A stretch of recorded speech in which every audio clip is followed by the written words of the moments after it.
Hi, I'm Paul McCarran. I'm here at the retreat house of Loyola on the Potomac. Excuse me. The second Sunday in ordinary time is January 17th.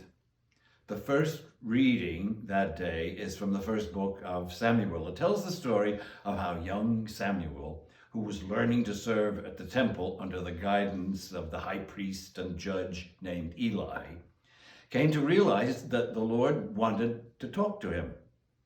One night, he was startled awake several times by the sound of his name, and each time he assumed his teacher, Eli, was calling him, until Eli finally told him that if called again, he should answer, "Speak, Lord, your servant is listening."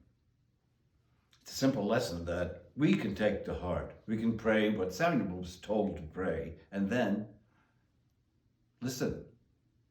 The gospel that day from John has a similar lesson.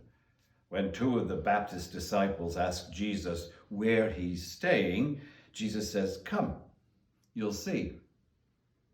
We can imagine those words addressed to us would make a good, simple prayer. Rather than asking Jesus to explain himself to us, just follow him. See how he spends his time. That's what we're invited to do through every scene in the gospel. Watch. Listen. The second reading for that Sunday is from the first letter to the Corinthians.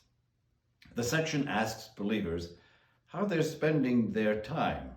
And Paul asks very directly, are you indulging yourselves? Are you focusing on you?